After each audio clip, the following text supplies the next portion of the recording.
کرے، حلال کمائی، حلال کمائے، زیادہ کے چکر میں نہ پڑے۔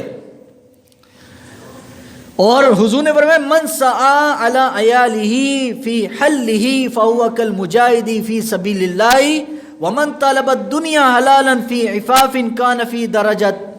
حضور نے ارشاد فرمایا جس شخص نے اپنے اہل و عیال کے لیے، اپنے بیوی بچوں کے لیے حلال رزق کی تلاش میں نکلا، تو سرکار مدینہ صلی اللہ علیہ وسلم نے فرمایا اللہ تبارک و تعالیٰ سے وہ یہ رزق حلال حاصل کرنے کے لیے وہ محنت کرتا ہے، مشقت کرتا ہے، میرے نبی ارشاد فرماتے اس کی مثال ایسے ہے جیسے اللہ کے راستے میں لڑنے والا مجاہد ہوتا ہے، وہ اللہ کے راستے میں جس طرح لڑ کے اللہ کے راستے میں نکلتا ہے، فرمایا بیوی بچوں کے لیے، ماں باپ کے لیے، اولاد جو کماتی ہے، شوہر جو اپنی بیوی کے لیے کماتا ہے، باپ اپنے بچوں کے لیے کماتا ہے، فرمایا اس کا ثواب اس مجاہد کی طرح ہے۔ یار کتنا پیارا دین ہے، کمانا اپنے یہاں سے، کھانے کے لیے، بیوی بچوں کے لیے، لیکن میرے نبی کیا فرماتے ہیں حلال کمائے گا نا، چاہے یار تھوڑا بھی ہو، اللہ اس کو مجاہد جتنا ثواب دے گا۔ اور کمال کی بات دیکھیے کہ نبی علیہ الصلوۃ والسلام کی بارگاہ میں حضرت سعد رضی اللہ تعالیٰ عنہ، یہ میرے نبی کے وہ صحابی ہیں کہ جن کو میرے نبی سے 2 اعزاز ملے۔ کتنے؟ 2 اعزاز۔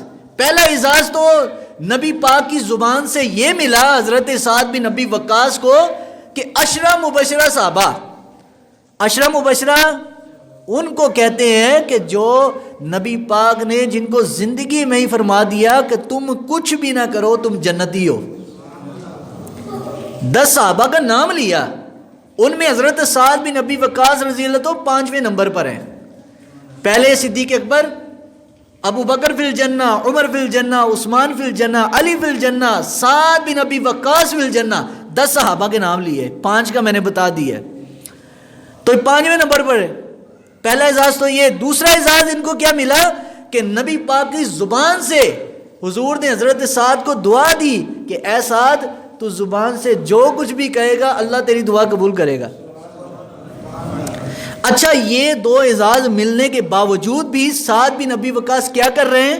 حضرت سعد بن ابی وقاص رضی اللہ تعالیٰ نے سوال کیا، عرض کیا حضور میں چاہتا ہوں کہ اللہ مجھے مستجاب الدعوات بنا دے، میری ہر دعا قبول ہو۔ مستجاب الدعوات کہتے ہیں جس کی ہر دعا قبول ہو، میری ہر دعا قبول ہو جائے۔ حالانکہ اعزاز تو پہلے ملا ہوا ہے، اپنے لیے نہیں مانگ رہے، امت کے لیے مانگ رہے ہیں، تاکہ بعد میں آنے والے اگر کوئی فارمولہ ڈھونڈنا چاہیں تو مجھ سے مل جائے کہ میں نے نبی پاک سے یہ فارمولہ لیا ہے۔ سرکار مدینہ صلی اللہ علیہ وسلم، آج لوگ سونے بنانے کا فارمولہ تو ڈھونڈتے ہیں، جناب اس چیز کا فارمولہ مل جائے، اس کا مل جائے، میں یہ کر لوں وہ کر لوں۔ وہ سب سے بڑا فارمولہ یہ بندے کی زبان ہے۔ یہی ایسا انسان کی حکمت بھرا یہ خزانہ ہے کہ اگر اس کو نبی پاک کے کہنے کے مطابق ڈھال لو تو یقین مانے تجھے کسی شہر کی ضرورت ہی نہیں ہے۔ سرکار مدینہ صلی اللہ علیہ وسلم سے پوچھا مجھے اللہ مستجاب الدعوات بنا دے، تو حضور نے کیا فرمایا صلی اللہ علیہ وسلم؟ سرکار مدینہ صلی اللہ علیہ وسلم نے ارشاد فرمایا کہ اگر اے سعد اگر تو چاہتا ہے اللہ تجھے مستجاب الدعوات بنا دے، تیری ہر دعا قبول ہو، تو فرمایا اپنی کمائی کو پاک کر کے کھا، حلال کر کے کھا، اپنے پیٹ میں حلال لقمہ ڈال، تیری ہر دعا رب قبول کرے گا۔ یہ خالی حضرت سعد کے لیے نہیں ہے، یہ ساری امت کے لیے، کہ جو بھی نبی پاک کا امتی کلمہ گو مسلمان اپنی کمائی کو حلال کر کے کھائے گا، ڈنڈی نہیں مالے گا، جتنی تنخواہ ہے کام بھی اتنا کرے گا۔ وہ میں اکثر آپ کو وہ صحابی کی حکایت سناتا ہوں نا کہ وہ صحابی نے شکایت کی حضور میرا پورا نہیں پڑتا، تو سرکار نے کیا فرمایا تھا کہ اپنے مالک کو کہہ تیری تنخواہ ذرا کم کر دے۔ لوگ تنخواہ بڑھاتے ہیں تو وہ صحابی اکثر میں نے سنایا، اگر یاد ہوگا کسی کو، تو نبی علیہ الصلوۃ والسلام نے کیا فرمایا کہ اپنے مالک کو کیا کم کر دے تنخواہ۔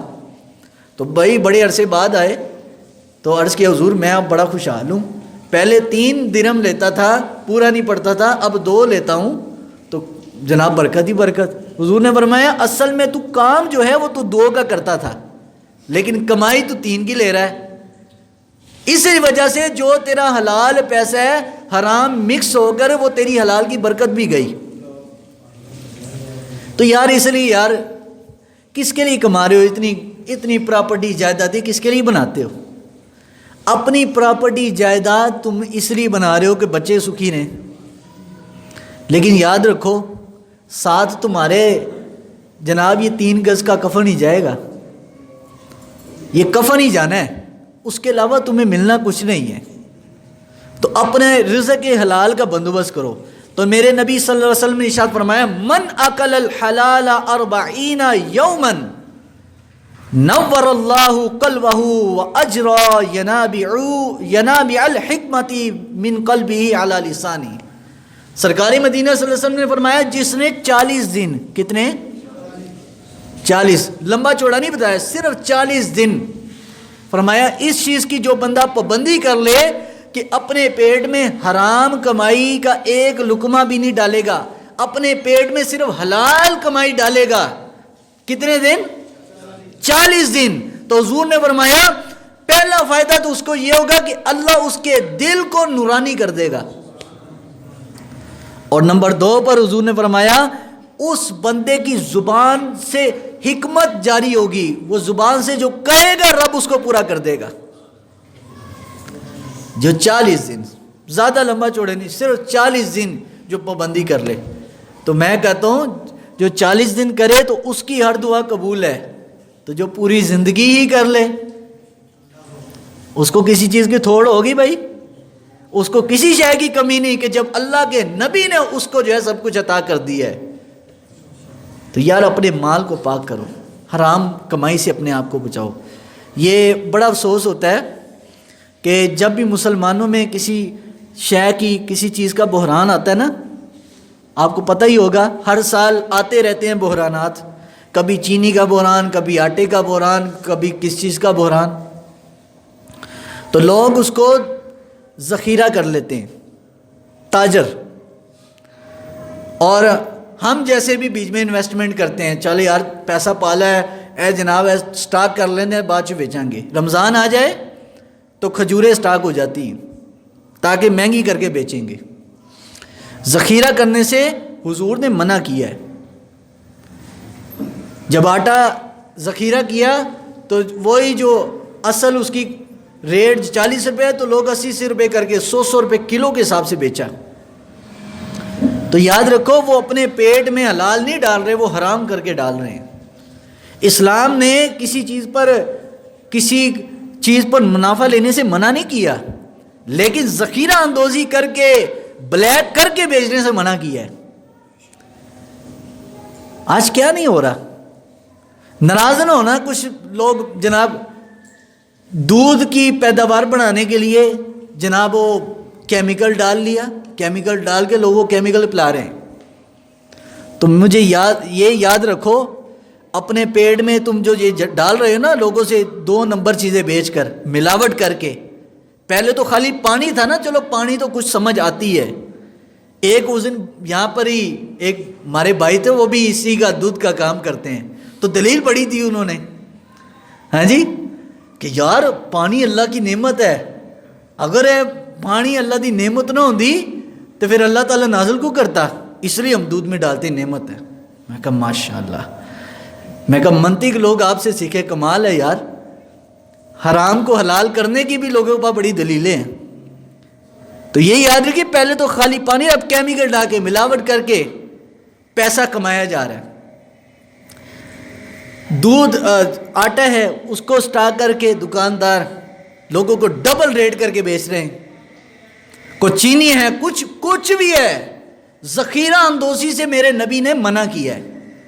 اور جو اس کی کمائی اپنے پیٹ میں ڈالے گا، کوٹھیاں بنا لے گا، گاڑیاں بنا لے گا، لیکن یاد رکھو ایسی اللہ بیماری لگا دے گا نا تمہیں کہ اس کا پھر علاج نہیں ہوگا۔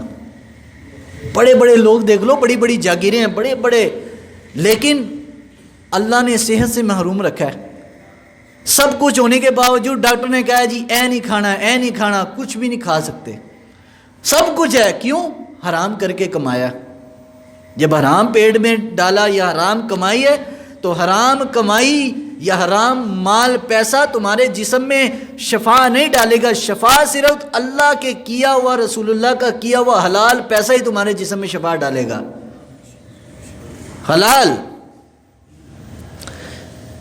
حلال کر کے کھاؤ، تھوڑا کھا لو، تھوڑا کر کے کھا لو، لیکن حلال کر کے کھاؤ. یقین مانو اس کی بڑی برکتیں ہیں. میں نے حضور علیہ الصلوۃ والسلام کی ایک حدیث پڑھی تو میرا دل کیا یہ آپ تک پہنچا دوں. صحیح مسلم اور جامع ترمذی کے اندر 2 کتابوں میں حدیث پاک موجود ہے. میرے آقا علیہ السلام نے ارشاد فرمایا قد افلح من اسلم ورزق کفافا وقنعه اللہ بما آتا. حضور نے فرمایا وہ مسلمان تو کامیاب ہو گیا.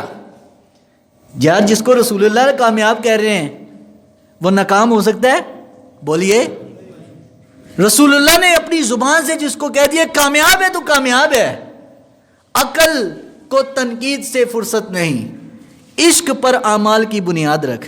یہ رسول اللہ کا عشق تو یہی ہے نا، بس سرکار نے جو فرما دیا ہم نے مان لیا، بس آگے پھر سوچنا نہیں ہے کہ یار اینج ہو جائے گا اینج ہو جائے گا. نا، حضور نے فرمایا قد افلح، وہ بندہ کامیاب ہو گیا، من اسلم ورزق کفافا، وہ مسلمان کامیاب ہو گیا جس کو تھوڑا رزق دیا گیا گزارے لائق، جس کو گزارے لائق ملا دنیا میں. بس اس کا گزارا اللہ نے پردے ڈالے رکھا، بس گزارا چل رہا ہے، کچھ پراپرٹی نہیں بن رہی. ہم بھی جب یہ درس نظامی اور دین کی طرف اور دین علم پڑھنے کی طرف آئے نا تو خاندان میں ہمارے اور بھی بڑے لڑکے تھے. کوئی انجینئر بن رہا ہے، کوئی ڈاکٹر بن رہا ہے، تو کیا بن گیا. اور ان کی جب کمائیاں آئیں فیکٹریوں کی اور بڑے بڑے جناب اداروں میں وہ لگ گئے تو ہمیں بھی بڑے رشتہ داروں نے تنگ کیا کہ دیکھو یار تو مولوی بن گیا، 8,000 10,000 کتنا کما لے گا. وہ دیکھو لاکھ لاکھ روپیہ 2-2 لاکھ روپیہ تنخواہیں ہیں، گاڑیاں ہیں، کوٹھیاں ہیں. ہاں جی، ان کو ان کی نوکریوں کی طرف سے یہ کچھ ملا، تمہیں کیا ملا؟ میں نے کہا یار مجھے تو دنیا کا کچھ نہیں ملا، لیکن میرے نبی نے ہمیں آخرت دے دی ہے. حضور فرماتے ہیں وہ مسلمان کامیاب ہو گیا جس کو تھوڑا رزق ملا، وَقَنَّعَ اللَّهُ بِمَا آتَا، اور اس بندے نے اس رزق سے جو اللہ نے اس کو دیا ہے، حلال دیا ہے، جائز دیا ہے، اس میں گزارا کر گیا، اور جو اللہ نے دیا اس پہ قناعت کیے رکھا، اپنی چادر کے مطابق اپنے ٹانگیں پھیلائی، گزارا کیا دنیا میں. سرکار نے فرمایا میں محمد عربی اس کو یہ بشارت دیتا ہوں وہ کامیاب ہو گیا دنیا میں بھی آخرت میں بھی. تو یار پریشان نہ ہوا کرو.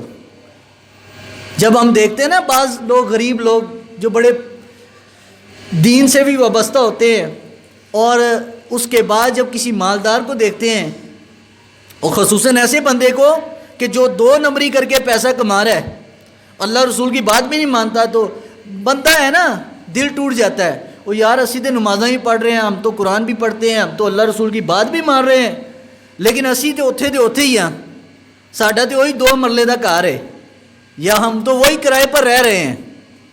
اور جو جناب جنہوں نے ڈپلومے کیے، دنیا کی اعلیٰ تعلیم پڑھی، وہ جناب کوٹھیاں، کاریں، گاڑیاں.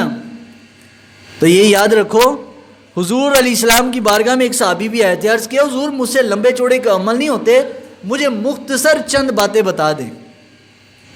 تو سرکار علیہ السلام نے کیا فرمایا کسی کے مال کو دیکھ کر اپنی آخرت خراب نہ کرو، کسی کا پیسہ دے کر اپنی آخرت برباد نہ کرو کہ وہ کر رہا ہے تو بھی کر رہا ہے. نہ حضور نے فرمایا وہ جو ہے عقل سے ناقص ہے وہ بندہ کہ جو کسی کی وجہ سے اپنی آخرت خراب کر دے. کوئی کما رہا ہے جناب، اس کی کاریں، کوٹھیاں، پلاٹ، زمینیں، رقبے، وہ کہتا ہے یار میرے کو بھی ہونے چاہیے، وہ بھی غلط رستہ اختیار کرتا ہے. وہ یہ نہیں دیتا اللہ رسول نے منع کیا ہے، یہ حرام ہے، نہ وہ کہتا ہے میں بھی جناب 2 ہاتھ آگے جاؤں گا.